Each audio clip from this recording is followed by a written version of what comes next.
This past weekend was all about Ekiti State, as the people of the southwestern state went to the polls to vote in their next governor.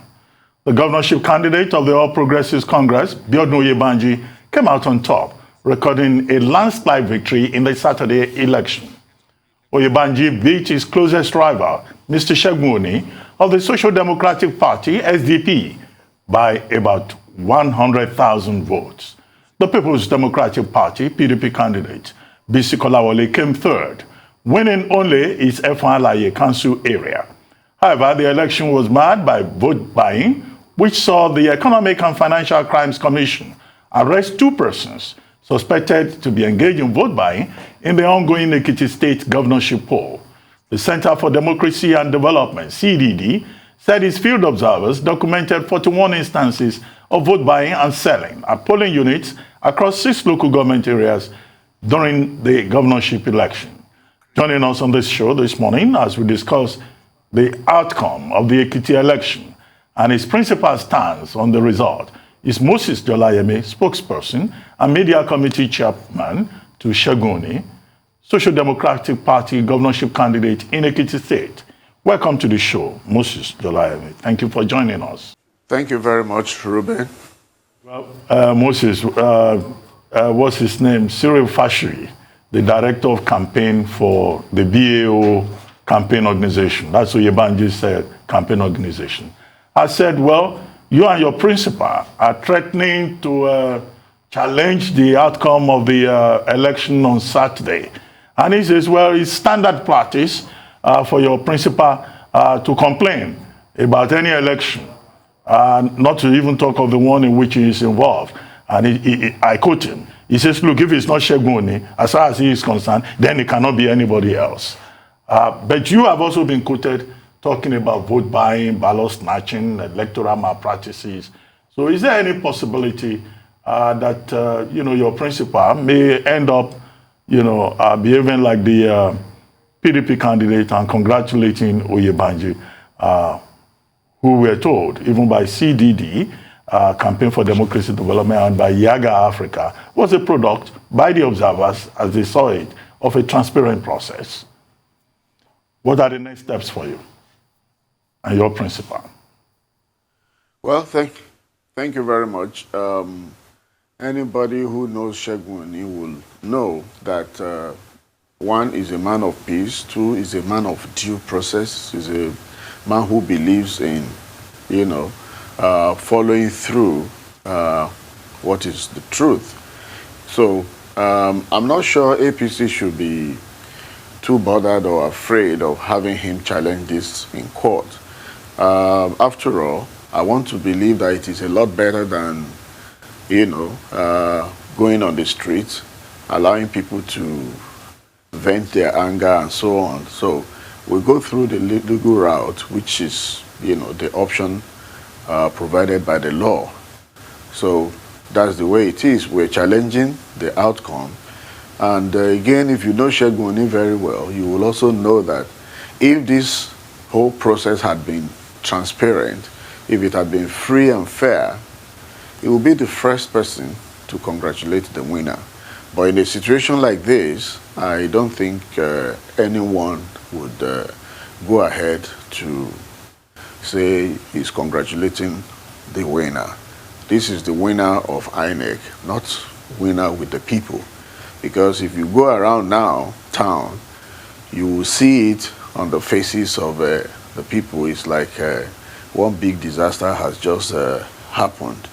It is curious that since Saturday, or maybe early morning on Sunday, when the election results was released, by now you would have expected that people would be on the streets jubilating, but that's not the case now, because they also know what they did. And I believe jubilation, happiness, expression of joy is not something you plan. It's not something you set up committees to, to decide whether people should be happy or people should be, people should jubilate and all that. So it's a spontaneous thing. If they truly, have won I'm sure you will see that everywhere would have erupted in jubilation and joy. But the situation is complete departure from that. Right. There's also no widespread protest either, if we're talking about the people's reaction as some kind of a litmus test and as a test that could potentially hold up in a court of law. I'm sure you know that falls quite short of the standard. So my question for you is this. If your principal, Mr. Segun Oni, decides to challenge the results in a court, on what basis will he do so? And I'd also like you to address the allegation that, yes, there was widespread voter buying, but that SDP also indulged in that kind of electoral malpractice, but just were outspent by APC. What is your reaction to that report? Well, if APC has evidence of vote buying by the SDP, let them bring it out. There must be pictures, there will be evidence, that there was vote buying. We see, we've been talking about this vote buying thing right from the beginning because we knew what they were up to. As a matter of fact, you can ask anybody around here, APC was not campaigning. And we were like, what's going on? The debate that was organized by a media house that, the first one, APC did not attend. They just, and a lot of things they didn't bother about. They didn't bother campaigning. And we were wondering, not knowing that their major strategy was to ensure that on the day of the election, they would just buy up the votes or buy up the voters. Okay, so they knew that was their grand plan. They knew this all along. That was why I'm sure they would have been, laughing at us while we were, crisscrossing everywhere, campaigning house to house, local government to local government, ward to ward, unit, and so on. So the truth of the matter is we didn't buy votes. We've been campaigning against it. This is something we feel that it is totally wrong, but we couldn't have engaged in that. So we have evidences, we have proofs, we have all sorts about this issue of vote buying. Some people were arrested. I'm sure you saw the SERAP report, insisting that those arrested must be prosecuted and all that and all that. There are all sorts of reports by observers, both, local and international, establishing the issue of vote buying. And so we are going to, provide this evidence. There are issues. Apart from vote buying, there was also display of thuggery everywhere. Ballot box snatching and stuffing. We experienced all that here. There is a place on Housing Road in Ekiti. I think the people there, from the reports we have got, refused to take their money or to vote and show them. So the guy hired by the Jolayemi government, the chairman of the drivers union, I think his name is, I don't know his actual name, but he's popularly known as Mentilo. He came there, or his guys, they came there and snatched the ballot boxes. And that's the same thing they did in other places. Wherever people refused, maybe they stood their ground that, no, we're not going to take your money. They went in and disrupted everything. And you must have seen the videos flying around about how people set fire, bonfire everywhere, protesting and all sorts. So all these are available. So Tundu asked a question first, and maybe I'll just go on the lines of that question before I ask you my question. That now, on what basis would you be taking the winner of this election to court or to the tribunal on this election? What will you say is the problem? Because you said he didn't win, that the people didn't vote him, but that was 100,000 margin. He got 187,000, and your candidate got 82,000. So 187 minus 82, if my math serves me right, that's 105,000 margin that he used to beat your candidate. So is that not convincing enough? On what basis would you take him there? And secondly, I'd like to ask you, okay, if you want to answer, let me just add this secondly. And secondly, I'd like to ask you, how would you